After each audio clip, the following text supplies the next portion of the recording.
Ta-Nehisi Coates has taken the image of the dream that lives so prominently in American culture and the collective consciousness of Black America and turned them on their rears.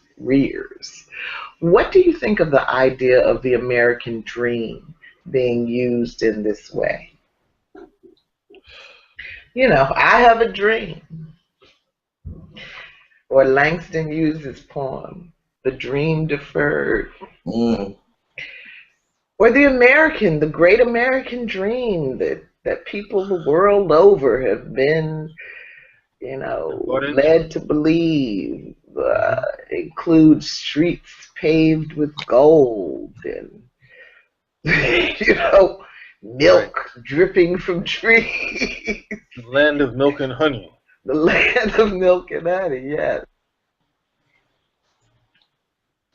But Coates takes that idea of the dream and he basically says, in a way much more eloquently than me, the dream is a freaking nightmare. Yeah. It is a nightmare. It is. It's a nightmare. Yeah. So how did you feel about that as you were reading the chapter? Were you thinking about that? Me? Yeah, anybody. Go ahead. Yeah.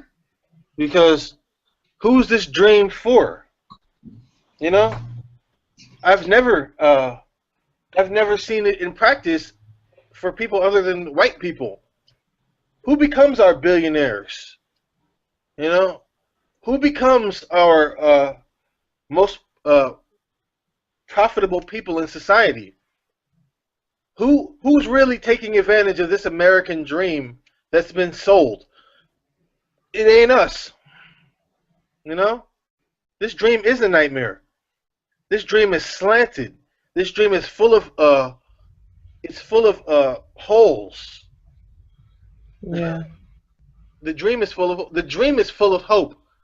But I don't really believe in the term false hope, because hope is not something that can be false.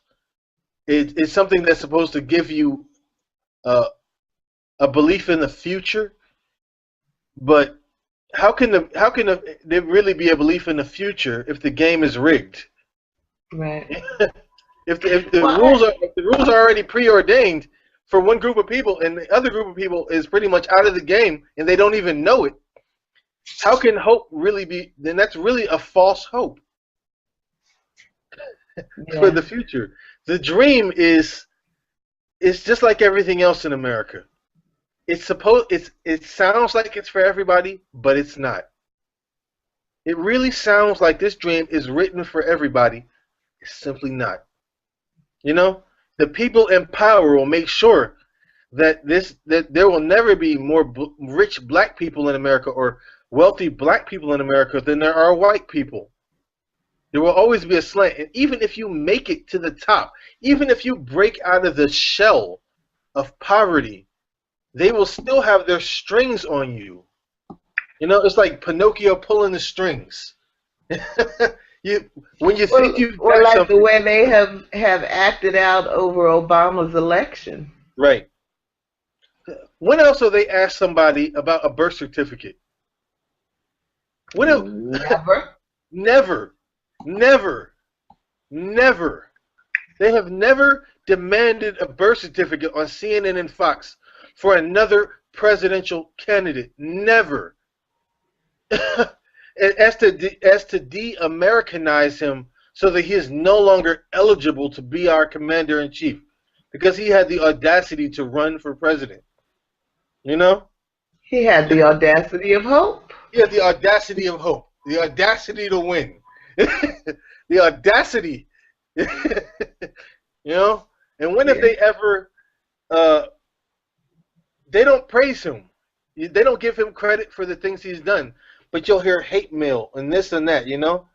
You'll hear hateful things and slanders. Well, the president is not solely the one who makes something happen in government. It is actually a group of people that make things happen in government. But if something doesn't happen, they will kick his teeth in for it because he's the president. You know? Everything is voted on by the Senate, by the House of Representatives, by a lot of lawmakers.